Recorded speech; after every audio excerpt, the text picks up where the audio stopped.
téléspectateur yu ITV di leen nuyu di leen ziar si weeru koor gi di leen baalu àq bu baax a baax yéen tamit baal leen àq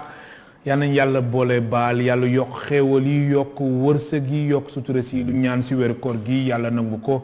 si barki alxuraan tey jii ñu amal mbégte dellu si fii am mbégte aussi dalal ki nga xamante ni mooy Khadim Diop moom mooy président bu CNJ di conseil national de la jeunesse. lu ñu waxtaanee tey mooy lépp lu jëm ci wàllum jeunesse bu Sénégal ndax gis nañ président Macky Sall ba muy lancé semaine bi ñu jagleel wàllum jeunesse ci ñaajo samedi bi ñu génn mu ngi ñaax jeunesse yi ñu bàyyi xel baax a baax lépp lu jëm ci wàllum internet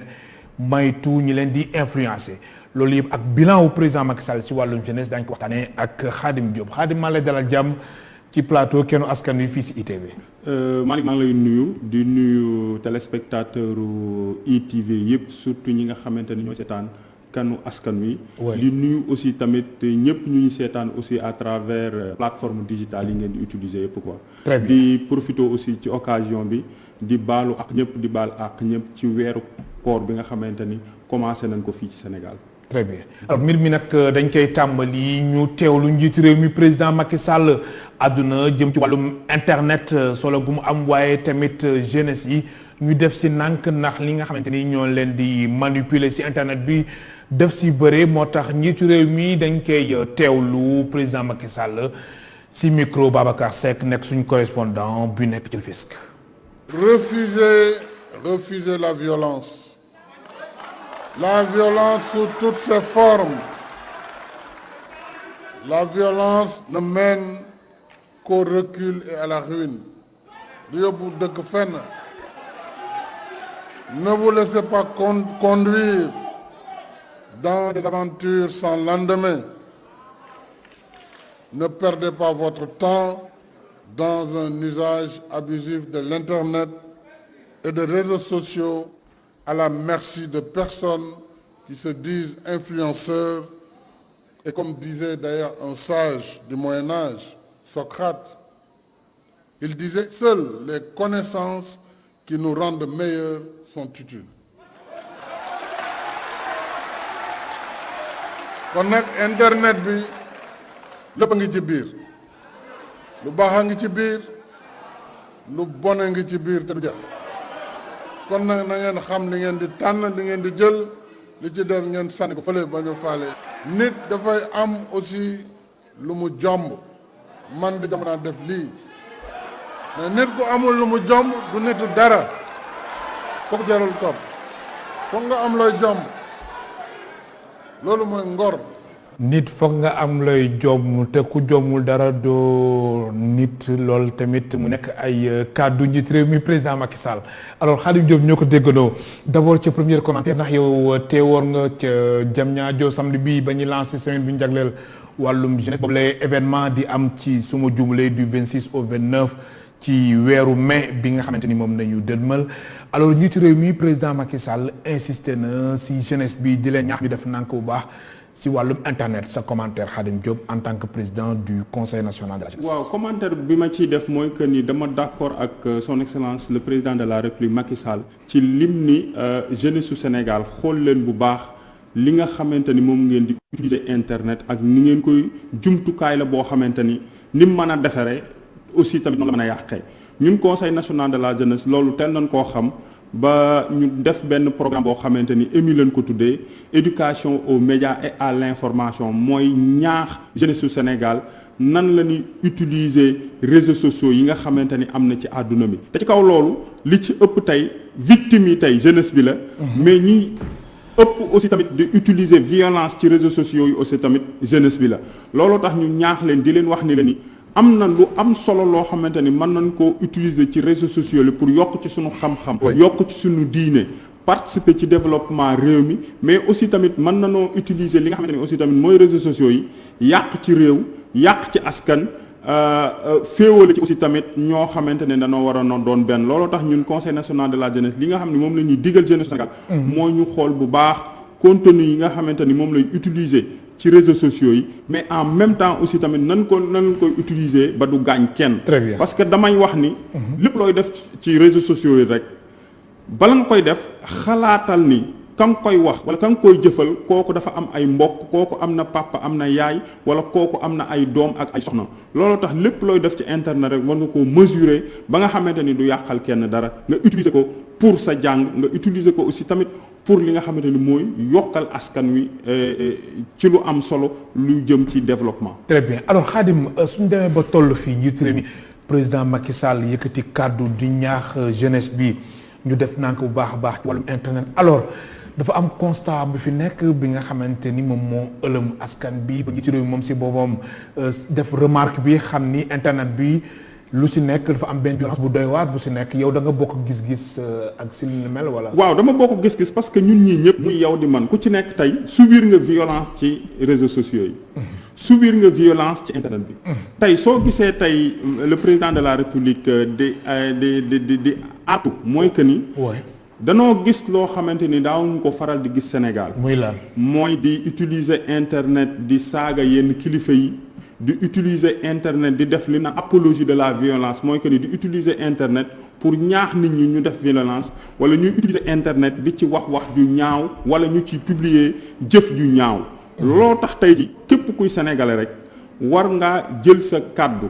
wax ni internet baax na mais nan xool ak nan lañ koy utiliser ba du yàq askan wi ba pare aussi tamit du féewale ethnie yi fi nekk du féewale aussi tamit confrérie yi fi nekk du féewale aussi tamit religion yi fi nekk parce que Sénégal ku ko mosoon a xam ko ci réewum jàmm réewum salaam waxtaan fo ree mais ñi ngi constaté depuis bi nga xamante ni réseaux sociaux yi mi ngi commencé di am doole fii ci Sénégal danoo gis ni société bi dafa commencé di changer di jëm ci li nga xamante ni mooy violence. je pense que loolu aussi tamit. mais lu tax très bien lu tax ñu àgg ci stade boobu nga xamante ni nit ki mën nga wax sa xalaat ci anam yu jaar yoon naka noonu muy géew politique ak tamit leneen mais dañu gis ni dafa am benn situation benn situation de terreur bi nga xamante ni ñu bëri nemmeeku nañ ko ci réseaux sociaux yi moo tax am na ci ñoo xamante ni sax léegi nangootuñu wax sa xalaat ci réseaux sociaux yi. lan moo tax ñu dem ba àgg foofu la. li tax ñu dem ba àgg foofu mooy que ni ñun africains yi lu ci mel ni Sénégal. réew la yoo xam ni préparé wuñ woon askan wi préparé wuñ woon jeunesse bi pour ñu utiliser li nga xamante ni mooy réseaux sociaux. tey ñu bari tey yaakaar nañ ne tey internet réseaux sociaux la. te li la koy firndeel mooy ñun ñi nekk ci organisation yi ñun ñu nekk ci bërëbu liggéeykaay yi. da ngay gis xale boo xamante ni day am yenn diplôme yi ñëw di liggéey fenn. mais li nga xamante ni moo ëpp solo ci internet du ko man mais li muy mën a utiliser mooy réseaux sociaux yi te réseaux sociaux yi li mu ci utiliser kat mooy li nga xam ni moo gën a yomb mooy toog sa kër def sa direct di xas wala di saaga te loolu taxul woon a jug réseaux sociaux. réseaux sociaux ku ko xam sax ni ñu ko bindee dañ naan la kan mooy sa ami ça veut dire que su fekkente ni ay ami ngay am ci réseaux sociaux su fekkee xarit tay jii. soo ko dee am xarit yi ngay am tey waru leen di saagante da nga leen war di waxtaan. di bokk gis-gis mais tey li ñu war a defaraat mooy que ni defaat benn programme boo xamante ni dañ ci jàngalaat population bi nan la ñuy utiliser réseaux sociaux tey am na famille yu bari tey yu tas réseaux sociaux moo ko tas parce que dañuy def ay groupe de famille wala ñu WhatsApp yeeg affaires yi ngay gis ñu ci gaaruwaale wala am ñoo xamante ni kilifa lañ di utiliser seen téléphone am ay image yoo xam ne waruñu ko woon a dugal ci groupe bi dugal ko ci groupe bi ba mu tas te yooyu yëpp mënoon naa ñàkk su fekkoonte ni tey préparé woon nañ population bi ni leen lii kat la ñuy def pour utiliser WhatsApp tey da nga gis ko xamante ni musta utiliser portable sax xamul nu ñu koy utiliser tey mu dugg ci réseaux sociaux réseaux sociaux nekk na loo xamante ni tey jii ak internet lépp lu ci xës ba dugg moomatoo ko jeex na ba abadan daay man ndape mooy que ni tey jii lépp loo ci dugal tey jii nga nekk xale ba keroog ngay màgg bay am soxna wala ngay am jëkkër ba sa doom di màgg ba nga am ay sët loolu dootoo ko mën a dindi ci internet bi moo tax lépp loo ci wax. très bien xool ko xalaat ko. te ñun leaders yi aussi tamit am nañ ci parce que bu njëkk da nga daan gis un citoyen lambda rek moo daan def apologie violence wala muy wax yenn wax yi ci biir internet bi mais tey danoo rendre compte que am na yenn leaders yoo xamante ni tey danoo commencé di utiliser réseaux sociaux yi pour di def. apologie violence kon da nga bëgg wax ni leaders yooyu la ñoom ñoo poussé. jeunesse bi tey jii leaders yooyu tey jii utiliser des formes de violence. forme de violence te tey jii dañ naan référence tey soo dee xool tey lu ci ëpp tey léegi Sénégal ñin naan ay référence lan wala ñoom tey la jeunesse bi gën a déglu. tey jii ci réseaux c'est à travers les réseaux sociaux da ngay gis koo xamante ni tey li muy wax tey amul dara loo xamante ni tey mën naa amal askan wi njariñ te soo dee xool tey kooku moo ëpp nombre de vues kooku moo ëpp nombre de partage kon loolu tey su amee tey ñun ñi nga xamante ni ci beneen éducation lañ jóge tey. dañuy tiit ci avenir Sénégal tey dañuy tiit tey ci avenir ban avenir tey la ñuy bàyyi suñuy doom. ak aussi tamit ban avenir la ñuy bàyyi. alors beneen constat bi moom mooy njiit réew mi nu mu njëkkatee kàddoom artu jëm ci wàllum internet bi lu tax si sa gis-gis yeneen leaders yi duñ ko def wala mbir mi daf leen arrangé lu tax yeneen leaders yi ñoom duñu woo jeunesse bi aussi ñu dal lépp jëm ci wàllum xarala yu bees yi. waaw xam nga nag wàllum politique xam nga tey wàllum politique tey dafa am ñu fare ci pouvoir bi am ñu fare ci opposition. très bien am ñu nekk tamit société civile. am ñu nekk société civile. oui mais tey soo dee xool tey utilisation des réseaux sociaux mi ngi gën a arrangé ñi nga xamante ni moom ñoo far ci opposition bi. pourquoi bon parce que tey pour tey ñu am accès ci médias publics yi day xaw a compliqué. ñoom tamit c'est comme à la guerre di utiliser réseaux sociaux pour mën a atteindre seen objectif pour mën a atteindre population bi ñi nga xamante ni aussi tamit ñoo xam ci pouvoir bi aussi tamit di utiliser les médias traditionnels pour mën a atteindre aussi tamit seeni objectif mais tey ku réseaux sociaux ak internet arrangé tey suba dina la déranger. ah bon donc moo tax tey leader bu yaakaar ne tey mën ngaa utiliser internet ba am li nga bëgg ci jàmm. oui na la leer ni suba. ñaneen dinañ utiliser internet ba yow lépp loo lebde daal ci internet. kon su ma la déggee bu baax Khadim Diop ma fàttali moom mooy tey suñ gan si émission Kennu Askan Wi kon Khadim yéen jamono ji internet bi arrangé wu leen. non réseaux sociaux bi daf leen déranger. non ñun déranger mais parce que ñun déranger non parce que ndax bii c'est pas la première fois ngeen di wax ni vraiment internet bi lu si nekk dañ ko war a saytuwaat ñu xoolaat loi yi xoolaat daan yi. loolu aussi xam nga loolu lan la ko wax parce que da ngay nekk ci position yoo xamante ni tey on n'a pas les mêmes niveaux d'information tey ki yor structure ak ki yorul structure bokkuñu. tey ñun liñ xam tey ci état. ak ni état di fonctionner tey jeune ba nga xam ni dafa toog këram tey du xam du am information yooyu. tey yàlla def na aussi tamit may na aussi tamit ñuy dem ci yeneen réew yi dem ci yeneen dëkk yi xool dëkk yooyu lan moo ko taal tey ak fi mu ci tey. te loolu aussi tamit bëgg lu ñu ko suñu dëkk tey. tey am na dëkk yu bari yu yàqu tey yu takk tey dara taalu ko lu dul réseaux sociaux dara taalu ko tey lu dul. apologie violence te loolu jugewul dara ci li nga xamante ni lu dul réseaux sociaux moo tax tey ñuy ñaan askan di ñaan leader politique yëpp que ce soit mu nekk ci opposition bi que ce soit mu nekk ci pouvoir bi saa yun toogee di jàkkaarloog askan wi ci réseaux sociaux yi même ci médias yi aussi tamit ñu xam fan war a yem parce que dafa am loo xamante ni Sénégal ko moom mais am na loo xam ni pouvoir ko moom mais am na loo xam ni opposition ko moom dafa am loo xamante ni c'est des valeurs yoo xam ne dafay yàgg a nekk Sénégal dañ ko war a préserver tey jii su Sénégal tey amee stabilité bii ñu am mooy que ni dafa am benn limite boo xamante ni daaw ñu ko dépassé mooy que ni tey mën nañoo opposé wu tey wax suñuy idée mais dafa am foo xamante ni ligne boo xam ne tey waruñu koo dépassé mooy tey violence tey Sénégal musuñu koo xam ci violence Sénégal yàlla tey may nañu réew moo xamante ni musuñoo am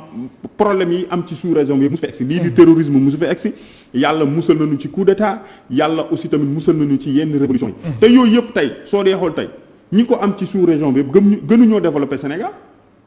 kon tey su Sénégal tey amee benn avance bi ci stabilité am moo tax tey Sénégal am avantage looloo tax nag ñun en tant que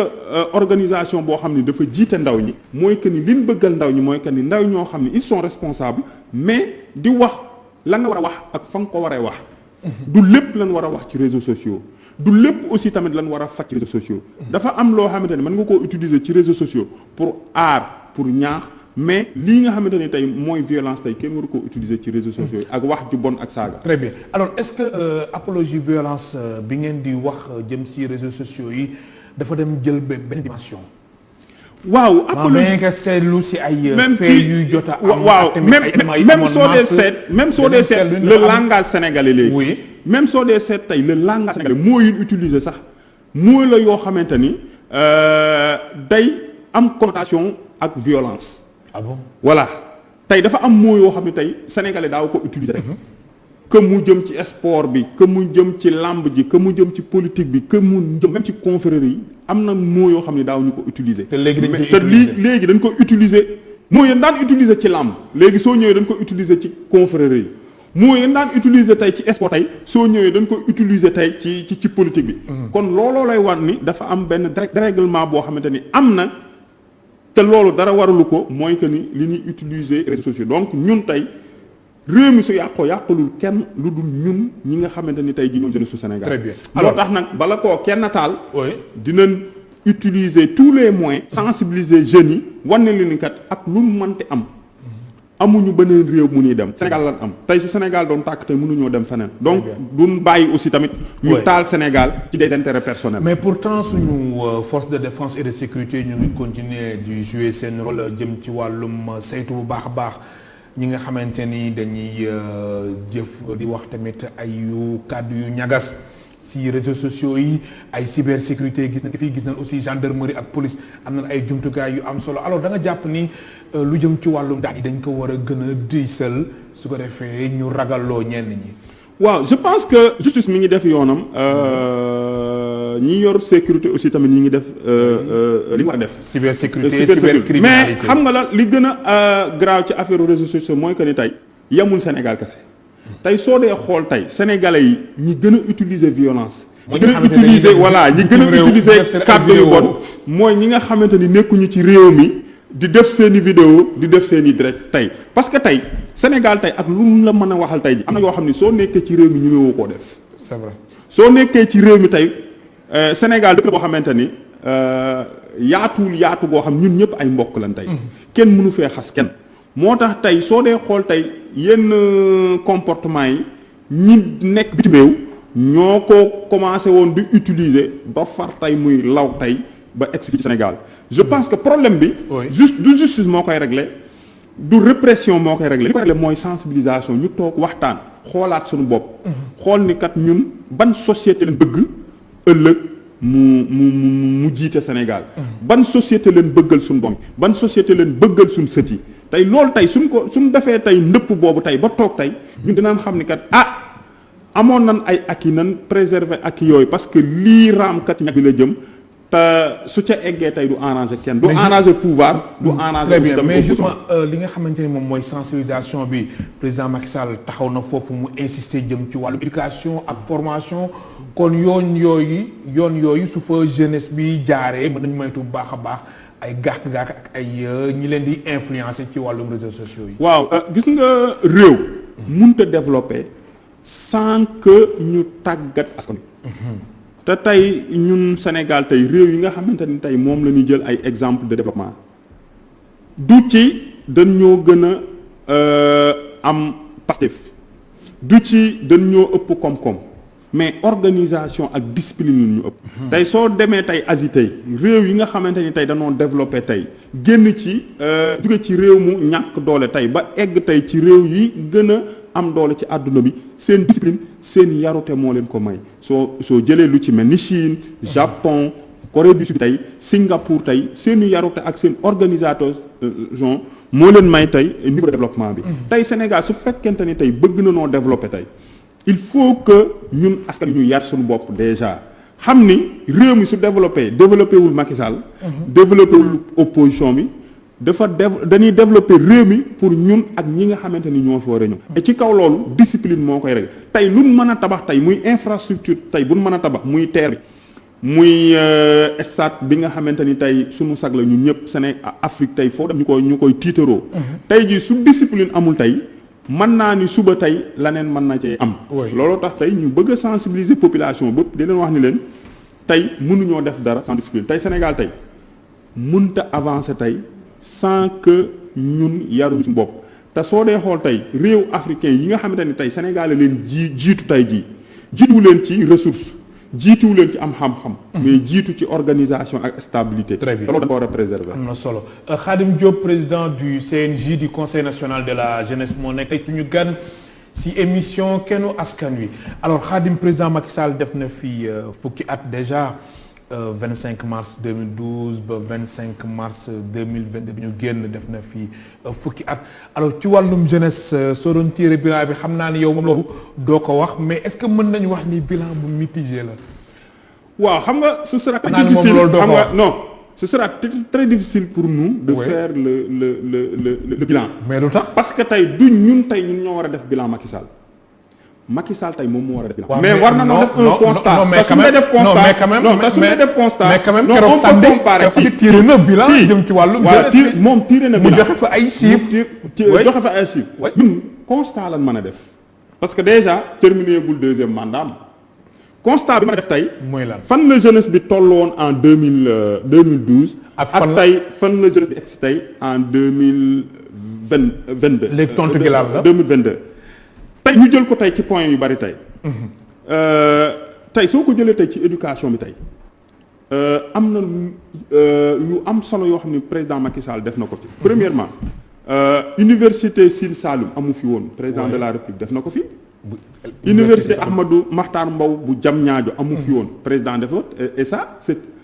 c'était une demande sociale parce que benn université publique moo amoon Sénégal muy université Cheikh Anta Diop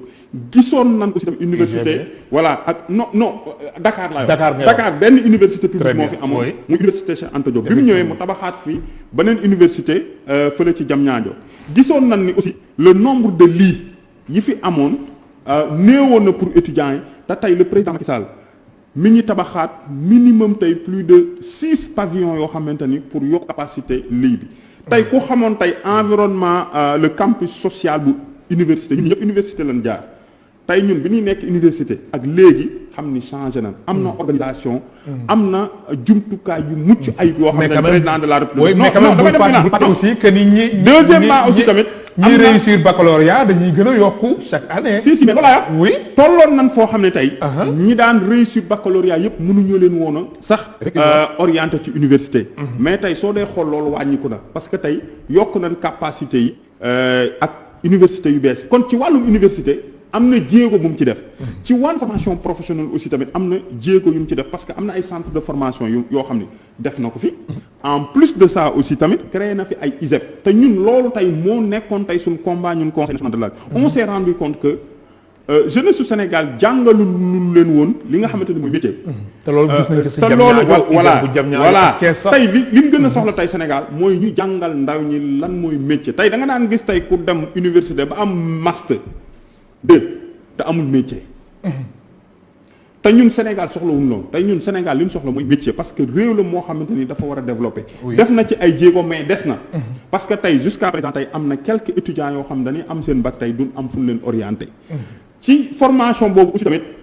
li ñuy kii mooy que ni une nouvelle politique de la formation professionnelle mooy que ni tey politique bi fi am baax na de mais tey dañoo bëgg tey ñu seetaat ko ba mu méngoog jamono parce que tey su jamono dee dox formation dafa war a dox su jamono dee dox métier dafa dox bu njëkk tey ji am na métier yoo xamante ni en 2000 existé wul woon am na métier yoo xam ne en 2010 existé woon mais tey métier yooyu yoo xamante ni tey ji existé na kon loolu ay jéego la xam ne tey président Macky Sall voilà mais si boobu la jamono gis nañ aussi jeunesse bi ñu bëri amuñu liggéey waaw loolu aussi jëm ci wàllum insertion tamit mbir mi dafa tàggatémbe loolu li ko waral mooy que naam sax fekkee ni président Macky Sall créé na fi conseil national pour l'emploi et l'insertion des jeunes naka noonu aussi muy 450 milliards fii le 3 ans année bu nekk 150 milliards si xaalisu CFA mais teewul soo génnee si mbedd bi da nga gis ñu bëri ñu ngi waaw loolu tey li ko waral tey mooy que ni tey at mu jot soo jëlee lii génn ci université yi ak lii génn ci école de formation yi mat na plus de 200 000 demandeurs ça veut dire que tey jii Sénégal tey demande bi daal demande bi tey moo ëpp fuuf tey offre bi ci kaw loolu lan moo ko mën a régler du état tey mooy créer emploi état tey son rôle ce n'est pas de créer l'emploi mais tey rôle am tey mooy que ni mu créer conditions yi nga xamante ni day tax tey quelqu'un ku mel ni Malick Sy tey ni réew mi kat am na jàmm courant bi seerul am naa suuf damay tabax entreprise nga investir pour man cee employer jeunes yi loolu nag moo amul tey li ñu demande tey mooy que ni état bi ni mu daan jàppale le patronat sénégalais mu gën koo jàppale le patronat pour ñu mën a yokk seen capacité yi nga xamante ni am nañ ko mais pour permettre tamit ñi nga xamante ni tey am nañ doole tey ñi nga xam ne am nañ doole tey mais pour ñu àgg fa tey dafa nécessiter ay réformes. oui tey mais réforme yi bokk na si lu ñuy wax une discrimination positive. maanaam aussi lu mu nekk partenariat gagnant-gagnant mbir mi du puissance étrangère yi rek ñëw si réew mi. waaw secteur privé national bi aussi. discrimination positive boobu seen mbir du dox. dafa am yenn secteur yoo xam ne mën nga cee def une discrimination positive. oui am secteur yoo xam ne mënoo cee def une discrimination positive. comme xam nga tey secteur bi nga xamante ni Sénégal musuñu koo utiliser tey. loolu mënoo cee def discrimination positive parce que entreprise sénégalais yi xamuñu ko amuñu ci expérience musuñu koo sax utiliser. je donne juste l'exemple tey nga ñëw tey def fi lu mel ni TER bi bu bees bii tey. tey TER tey ñun Sénégal musuñoo xam TER. TER de nouvelle génération lañ am. TER bi Sénégal amul États-Unis amul France. mais tool yi kay bëri woon na mais daf mel ne nit ñi bëgg nañ ko léegi. xam nga li tax nit ñi bëgg ko mooy que ni tey gis nañ tey lu bees loo xam ni ñëw na tey entreprise sénégalais tey mën nanoo accompagner processus bi ànd ak ñi nga xamante ni tey defoon nañ ko ay siècle tey jii soo demee Europe tey ay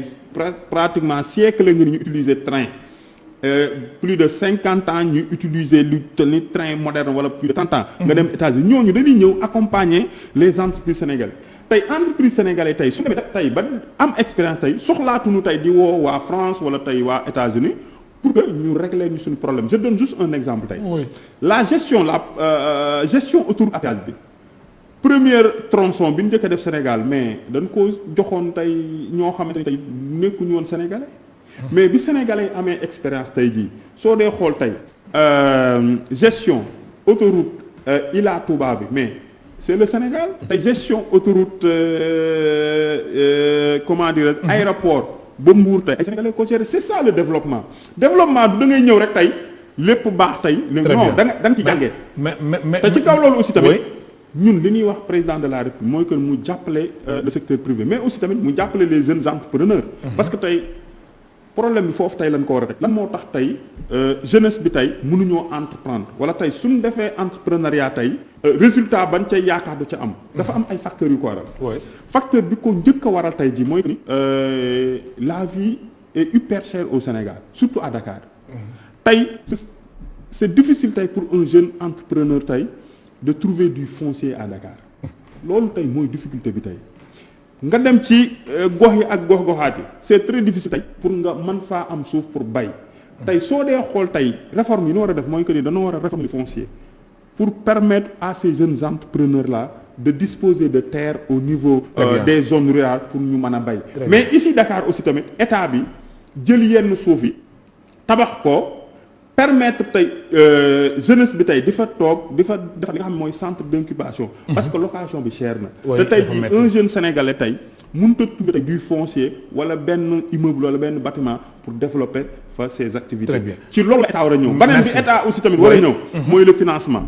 def na ay efforts plus de 4 milliards def na ko ci DER plus de 4 milliards def na ko ci voilà plus de 4 milliards def na ko ci entreprise pour ñu financer les projets de jeunes mais aujourd'hui la demande s'élève à hauteur de 150 milliards par an. Je dis seulement le financement des projets des jeunes, c'est 150 milliards par an. Fii ak 3 ans mu nekk 450 milliards. Fii ak 3 ans pratiquement xamal ni chaque année 50 milliards de plus la. parce que tey suñu population tey dafa yokk tey. te jeunesse bi tey dafa am lu gëmatuñu tey di liggéey nekk fonctionnaire wala di liggéey di toog ci bureau tey. on a une jeunesse tey très dynamique tey boo xamante ni tey jii ku leen jàppale tey jii dina mais Khadim est-ce que politique de l'emploi bu président Macky Sall sooxewul.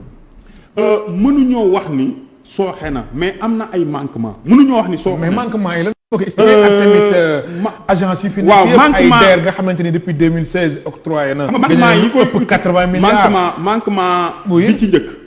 mooy que ni implication des jeunes aux instances de prise de décision mooy que ni tey su fekkente ne da ngay def dara tey pour ni lii kat jeunes yi laa koy defal tey. ñu boole leen ci boole ci conception bi. non doo bàyyi ba pare de. mais nañ leen boole ci conception bi. très bien ni leen man kat lii laa bëgg tey lan moo ci seen xalaat ak nan ngeen bëgg ñu doxaloo ko tey ci politique tey de l'emploi boobu ngay wax tey jii Sénégal dafa entamé woon ce qu'on appelle une nouvelle politique de l'emploi depuis 2017 mais jusqu'à présent dafa am fu mu sooxee te ñun xamuñu fan la sooxee looloo tax tey ñuy lancer un appel à son excellence le président de la République Macky Sall ñu relancer waat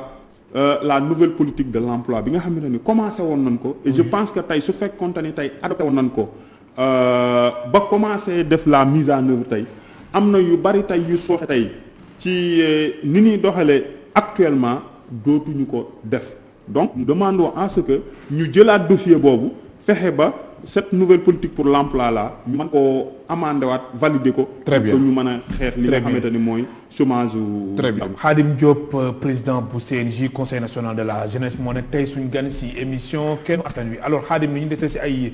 simili bëriwul alors programme xëyu ndaw yi fan la toll programme xëyu ndaw yi jàppal bàyyil ku si nekk di génn naan mbir mi mu ngi marché mais est-ce que am na ay jeunes yu ñu recruter programme bi est-ce que mën nañu wax ni ñu mu enrôlé ñëw na si seen objectif bi atteindre ngeen ko déjà. waaw tey am na jeunes yoo xamante ni tey ñi ngi gis seen bopp ci programme xëyu ndaw yi am na jeunes yoo xam ne ñi ngi ci gis seen bopp. jeunes yu nekk ci APR wala. coalition Benno Bokk Yaakaar wala non du jeune bu nekk APR parce que ñun conseil national de la jeunesse. oui c'est une organisation de la société civile. nous sommes apolitiques. mais tey def na tey au niveau départemental. oui fi nga xamante ni fa lañu war a recevoir dossier de candidature. ak fan war a defee sélection tey les représentants du conseil national de la jeunesse ña nga fa woon. yéen a ngi toog di xool ñu ngi toog xool ñun recruter est-ce que ñooñ tey répondre nañ critères yi wala déet. am na ñun recruter am na ñoo xamante ni ñi ngi commencé nañ fayiku commencé nañ def seen liggéey. mais am na ñoo xamante ni tey jii recruter nañ leen mais yóbbu affecté gu leen fi nga xamante ni foofu noonu la mais am na ñoo xamante ni aussi tamit. commencé woon nañ liggéey mais si ci seen indemnité yi la commencé gul woon a jot mais tey jii programme xëy ndaw ñi c'est une réalité mais comme nag contrat bi c'est juste 2 ans ñun li ñuy ñaan mooy que ni contrat boobu tey ñu mën koo yokk ba def ko un contrat de 5 ans permettre jeunes yi nga xamante ne tey am nañ chance tey ñu recruter leen ci programme xëy ndaw yi ñu am lu ñu jàpp d'ici 5 ans tey yàlla mën naa def. avec le pétrole et le gaz bi nga xamante ni tey Sénégal tey découvrir nu tey recette yooyu tey ñuy am tey ñu dem ba ñooñu tey ñu jël leen ci ñu nekk ay fonctionnaires nekk ci secteur bi nekk parce que tey Sénégal da koo soxla. parce que tey secteur boo dem tey jii soxla na ay ndaw yu fa nekk pour jëmmal liggéey ba nga xamante ni tey moom lañ fa. très bien alors njiitu réew mi président Macky Sall su demee ba initier lu ñuy wax jokkoo ak ndaw ñi ngir nekk ak ndaw yi di ko poser question mooy répondre est-ce que moom demul ba def constat bi xam ni vraiment jeunesse bu Sénégal seen situation dafa metti jeunesse bi amuñu liggéey lu ñu dugal seen poche amuñu ko seen situation dafa metti état bi da leen di seetaan est-ce que du président Macky Sall dafa dem ba ci biir xam ni vraiment jeunesse bi mer na soo xoolee bu baax même élection yu ñu génn gis nañ engouement ak engagement bi nga xamante ni jeunesse bi moom lañ am ba dem voté. waaw xam nga loolu lecture la boo xamante ni moom da koo def te je pense que politicien bu nekk da nga war a def des fois da ngay toog def benn lecture. très bien xam ni kat Sénégal tey jeunesse bi tey dañ fay am doole. tey soo dee xool tey population bi plus de 65% de la population ay ndaw lan te ay ndaw lan yu conscient léegi mooy ndaw lan la yoo xamante ni du ndaw yoo xam ne dañuy toog seen kër rek di kaas. wala ndaw yoo xam ne dañuy dem jàngi ñëw toog non ndaw la yoo xam ne dañoo conscient am seen carte électeur aussi. effectivement mën a fal mën a folli. oui donc lépp lu tey leader politique di def rek soo ci sóoraalewul ndaw ñi di nga am lu la bett. te c'est ce que le président de la République Macky Sall a compris moo tax tey mu bëgg a gën a jige tey askan wi. tey xam nga loolu lan moo ko waral mooy que ni tey nos leaders politiques même nos leaders de la société civile tey des fois suñu nee jeunesse bi rek. dañ naan problème mu jeunesse bépp emploi la formation alors que tey jeunesse bi dañoo conscient de telle sorte que tey lépp luy problématique boo xam ne ni tey mi ngi ci askan wi rek da leen di intéresser tey on ne peut rien faire aujourd'hui sans l'implication des jeunes te tey jii jeune force la tey boo xam ne tey soo ko utiliser tey li nga bëgg di nga atteindre say objectif te doo ci sonn mais su fekkente ne nag da nga leen mettre de côté tey yow li nga bëgg du ma ni di nga ko def de mais di nga ko def ak tono boo xamante ni parce que tey léegi jeunes yi tey nekkatuñ jeune boo xam dañ lay toog rek di la seetaan ngay def lu la neex tey soo defee lu baax ñu féliciter la mais su fekkee ne ni def nga lu safaanook ñoom leen bëgg après ñoom ñu wan la aussi tamit seen kon nañ def transition bi directement kon mën nañ xaara ni jeunesse bi ñu am taxawaay bu baax ci wàllu élection législative yi comme ni ñu ko gisee ci élection locale élection territoriale yu 23 janvier. waaw loolu ñun yàggoon nañ cee alerter les autorités ni leen askanu Sénégal ay jeunes la bañ na ko ba organisation de jeunes yu bari bu conseil national de la jeunesse rek. organisation de jeunesse yu bari ak organisation de jeunesse yi nga xam ne dañuy politique ñi politique ñëpp d'accord nañ ci lenn mooy projet de loi boo xamante ni dafa instituer un quota de 30% de jeunes dans toutes les assemblées électives. ni parité amee ba 50% yi nekk góor 50% yi nekk jigéen. loolu la ndawi Sénégal gépp d'accord ni war na am benn loi boo xam ne day tax tey téeméer boo jël tey fanweeree tey muy poste de responsabilité muy assemblée boo nekk fanweeri tey war na noo nekk ay jeunes. loolu nag dëgloogun ñu mais dañ leen a wan tey la voix ci élection locale yi passé mooy que ni tey jeunes yi tey danoo am farlu gu toll ni tey lépp lu ñu defar ci Sénégal yi da leen ko ci impliqué aussi tamit même élection législative yi tey bépp coalition de parti wala bépp parti bu bëgg a am majorité assemblée nationale il faut que mu investir ndaw ñi te ndaw ñi aussi tamit liste bu ñu gis ni aussi tamit investir yu ndaw ñi aussi du leen voteel parce que dañoo am suñu carte mënuñu aussi tamit ëpp ci askan wi ba pare nag ay nit ñoo xamante ni tey c'est des personnes du troisième âge bëgg a continuer aussi tamit di jiite. du sotti de tey du sotti je pense que tey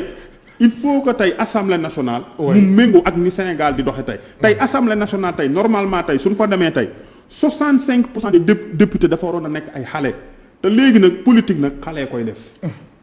jamono jii ñu toll politique xale moo koy def. très bien alors Khadim Diop nañ ñëw ci wàllum conseil national de la jeunesse en tant que tel ba nga fi ñëwee ba léegi yan jéego nga si jot a def laataa ñuy ñëw si réforme. waaw dina xaw a difficile nag ñu def le bilan du conseil national de la jeunesse ci ay 2 ou 3 minutes mais daal. am na jéego yu bari ñu ci am parce que tey li koy firnde mooy que ni tey conseil national de la jeunesse fi mu toll tey ñëpp jeunes yëpp a ko bëgg tey soo dee xool sax jeunes yëpp tey ñu suñu mandat jeex na mais tey foo toll ci Sénégal. jeunes yëpp dañ naan. voilà dañoo war a renouveler conseil national de la jeunesse te loolu satisfaction la tey su fekkoon ni tey l'organisation n'était pas du tout attractive tey mu dox intéressé wul jeunesse bi tey ñu renouveler ko ak ñu ñàkk koo renouveler intéressé wul tey mais comme tey jeunesse baa ngi intéressé wu ci conseil national de la jeunesse dañuy sant yàlla ba nga xamee ne tey conseil egsi na fii en termes de visibilité en termes aussi de positionnement tey rien ne peut se faire ici au Sénégal aussi sans le conseil national de la jeunesse du Sénégal te c'est la seule organisation boo xam ni tey commune boo dem am na fa arrondissement boo dem am na fa département boo dem am na fa région boo dem am na fa c'est mooy structure tey bi gën a organisé wu Sénégal. mais quand même structure bu gën a organisé wu Sénégal mais teewul ay réformes aussi. si teewul am na réforme xam nga lu tax ñu war a def réforme tey réforme yooyu voilà xam nga réforme yooyu dafa jot ñun tey réforme yooyu ñun on est allé beaucoup plus loin. parce que dafa am décret bu ñu régir ñun. bépp organisation de jeunesse bu nekk ci Sénégal dafa am décret bu ñu régir te décret boobu ñu régir tey c'était depuis 1976. tey li ñu régir tey méngootut ak jamono looloo tax ñu ni tey il faut que ñun conseil national de la ñu changer les textes réformer ko parce que tey ni ñuy doxee nii tey méngoowul ak jamono te jeunesse bi aussi tamit. dafa yàkkamti tey ñu réformer conseil national de la jeunesse dafa yàkkamti aussi tam renouveler les instances du conseil national de la jeunesse daanaka simili yi jeex na mais réforme yooyu yow en tant que président du CNJ lan moo si war a njëkk waaw réforme yooyu yi ci war a njëkk mooy que ni dafa am tey yenn organisation yu mën a bokk conseil national de la jeunesse ak yenn organisation yu mënta bokk conseil national de la jeunesse parce que tey ba ñuy créer tey conseil national de la jeunesse seen idée c'était juste une représentation c'était juste ñëw représenter jeunesse bi la woon c'était ça l'objectif hein mais tey jeunesse bi tey dépassé na foofu. ñun conseil national de la jeunesse on veut passer d'une logique de représentation vers une logique de création de richesse. On ne peut pas représenter plus de 65% de la population et on ne participe pas à la création de richesse. te tey organisation jeune entrepreneur tey mënut a bokk conseil national de la jeunesse parce que tey bépp organisation buy créer richesse rek mënoo bokk conseil national de la jeunesse. association à but non lucratif kese tey moo mën a bokk conseil national et je pense que loolu aussi tamit lu war a kii la. je pense que tey il faut que ñu def réforme ba organisation à but lucratif ak organisation à but non lucratif yëpp mën a bokk conseil national de la jeunesse et aussi ñu réformer aussi tamit le décret 760040 bi nga xamante ni tey mooy régir toutes les organisations de jeunesse les AIC ak les organisations culturelles répondre trop ak norme bi nga xamante ni moom la jeunesse su Sénégal di doxee. très bien Khadim Diop lan ngay jeexalee waxtaan bi. waaw jeex na. waaw li ñuy tëjee rek mooy que ni na jeunes préparé wu. xam ni Sénégal ñoo ko bokk préparer aussi tamit les élections législatives. Très bien. tey jeune ak fu manti bokk muy jeune société civile muy jeunes yi nekk ci parti politique aussi ñu xeex ci seen parti politique xeex ci seen coalition de parti ban investir leen ba demee suba tey ñu dem assemblée nationale ba vote loi bi nga xamante ni ñun moom lañ mëbét ñun ñëpp muy 30% de jeunes dans toutes les assemblées jeunesse yi ñoo fa war a ëpp ba nga xamante ni tey sunuy itte tey ñu mën koo waxtaane tey fi nga xamante ni mooy assemblée parce que tey mënuñoo am tey lu toll ni 4 institutions présidence de la république assemblée nationale au conseil des collectivités territoriales au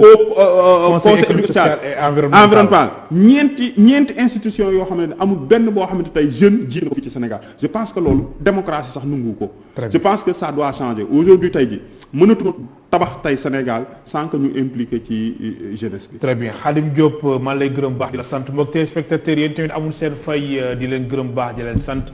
Ndiaga Seck moo nekkoon ci réalisation bi Momar Sène ci son bi ci caméra yi Augustin Mandang jaa ngeen jëf.